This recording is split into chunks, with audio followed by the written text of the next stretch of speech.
Welcome back sa aking channel. And today is a little crafting. Meron kami kasing natanggap na gift from December. And it's a tutti bag. It comes with a colorful pens as this. So what we're gonna do is we're gonna color things in here. So lagyan muna natin siya ng, kasi baka makulayan yung likod ng ating. Yan. So we'll let Sarah color. Naki-color this one. Mama will guide you, okay? So yung pens natin, guys, meron tayo 4 dito na pens. Okay, pagpasensyahan nyo ng aking area at masyadong messy. Expect messy ang floor because Sarah was playing earlier and now she's no longer playing. She will help me color the bag. Okay, hawak na. Hold. Okay, Sarah will be coloring the bag like that. Okay, are you seeing this now? This is a seaweed na. Sarah, this is a seaweed. So the seaweed is, what's the color of the seaweed? What's the color of the seaweed? Green. Yeah, it should be green. Okay, so we're gonna color it all green, all the seaweed green. Okay, I'm helping my kid color it very slowly like that. So i-retouch na lang ni mommy later. But for now, this is just for this vlog. Okay, that's good na. And then what else? What are we gonna color next? Is the fish. Okay, what do you want your color of your fish, P? What's the color of your fish? Red and yellow, okay? Red and yellow. Okay, so we probably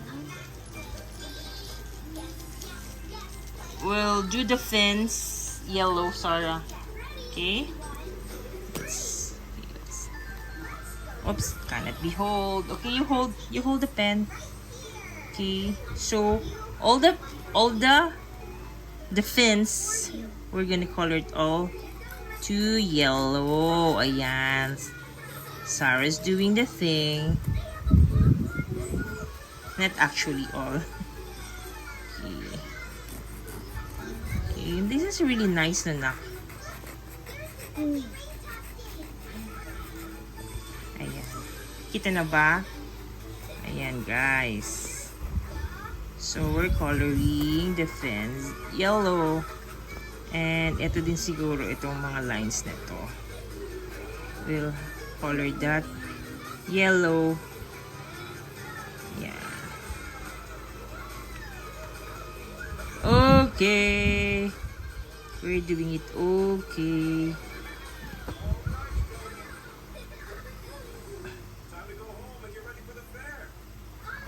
Okay na. Thank you, Sarah. Okay, that's it, guys. I'm gonna finish it by myself now. We'll color it. What color is this? Yellow. Yellow.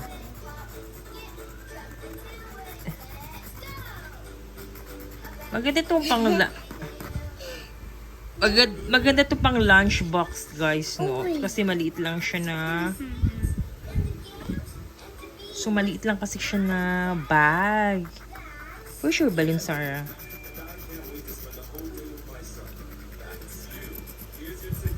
Si Mama's coloring it para mas matingkad na. Para mas makita.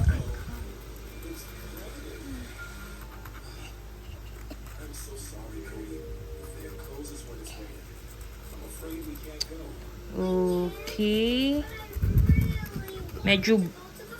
Medyo maingay ba ang aking background, guys? Sorry because we are watching a Cocomelon Lane on Netflix.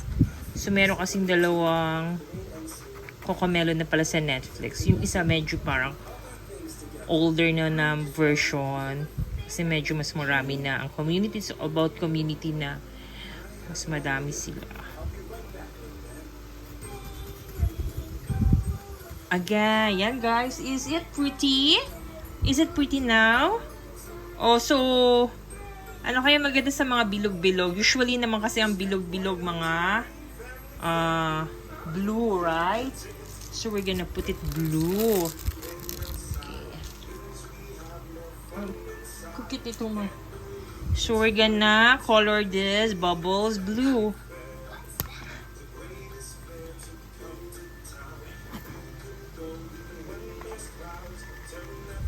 Ayan. Ganda na nak. Pretty. Huwag ka mag-move pa hindi magkalat.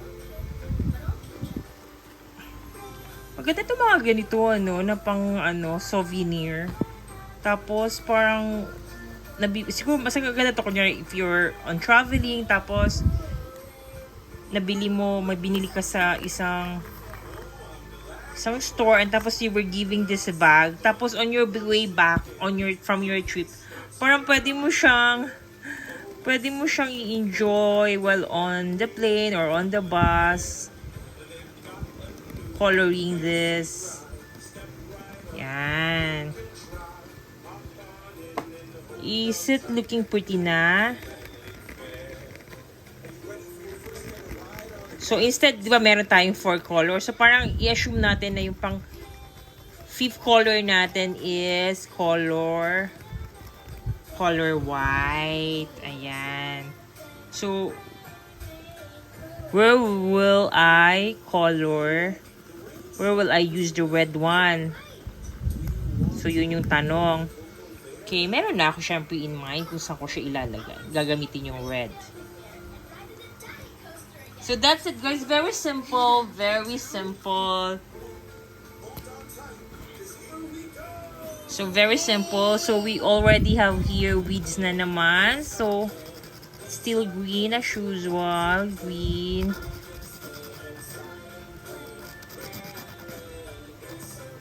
Yan. Green. Ayan. Okay. Siyempre, saan ba nagtatago ang fish? Diba sa mga weeds yan? Ayan.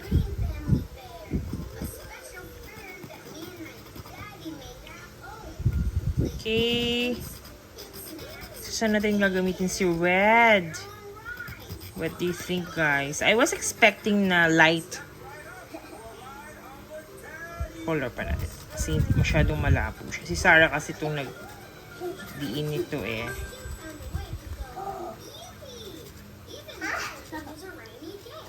Si Sarah, she's laughing while watching.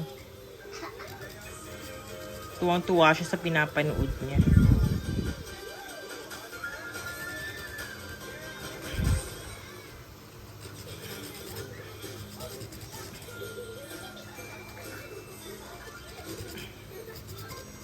Ayan, ganda na niya. Okay, so the red one, I'll be using on this little fish there. So, she's going to be red. So, I think we should do all red for her. Like that. Tapos, leave other as is ang color.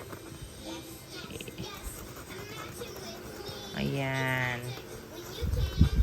Pwede pa rin may red pala itong dito sa ilalim, sa may chan niya. Ayan guys, yan, very cool lang, diba? Very easy. So, what remains now is these 3 little bubbles on top. Syempre, blue pa rin ang bubbles. Consistent tayo. So, we're gonna...